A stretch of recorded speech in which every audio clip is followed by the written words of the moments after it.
Di dalam kerajaan setan, prinsip pemerintahnya adalah harmatia, adalah dosa. Jadi sudah perhatikan, kita berada di 3 kerajaan. Kerajaan pertama, kerajaan dunia ini. Kita warga negara Indonesia, WNI. Tetapi di samping itu, di luar daripada yang kelihatan masih ada 2 kerajaan. Pertama, kerajaan Tuhan Allah. Dan kita WNS, warga negara surga. Tetapi juga di antara dunia ini ada sebagian orang juga WNS, warga negara setan. WNS juga, sama-sama S-nya. Ya, saudara-saudara. Jadi di sini kita melihat dunia ini berada di bawah tangan penguasa daripada setan yang jahat, sehingga banyak orang tidak lihat. Mereka hanya mengetahui saya warga negara Indonesia. Tetapi kenapa hidup mereka penuh dengan dosa? Kenapa mereka melawan Tuhan? Mengapa mereka melampiaskan nafsu? Mengapa mereka tidak bisa terkontrol di dalam kebenaran?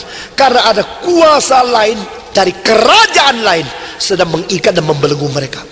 Mari kita membaca bersama-sama dari 1 Yohanes pasal 5 ayat ke-19. 1 Yohanes pasal 5 ayat ke-19. Saya minta Pendeta Rudi baca dengan suara keras. 1 Yohanes pasal ke-5.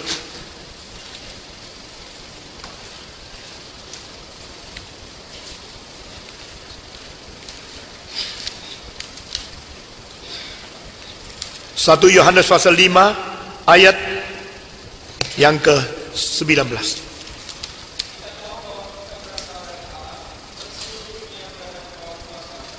Seluruh dunia berada di kuasa siapa? Siapa? Si jahat.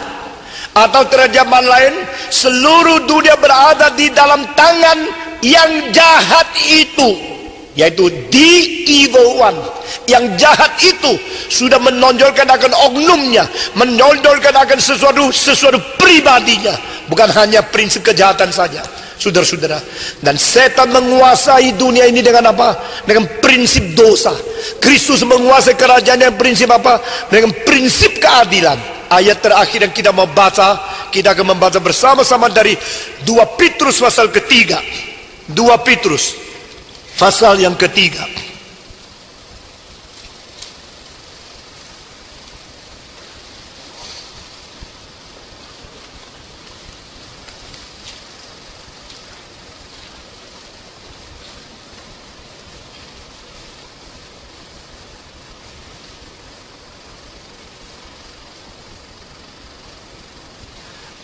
Pertama-tama kita membaca ayat ke-8, semua membaca bersama-sama. 1, 2, 3.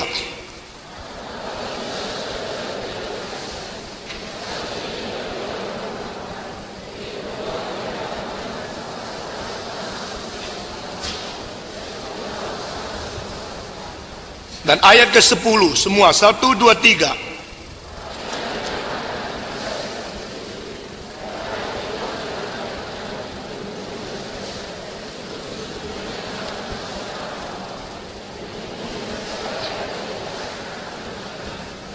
Yang menjalankan kebenaran itu anak Allah, dan yang berdosa dan benci itu adalah anak setan.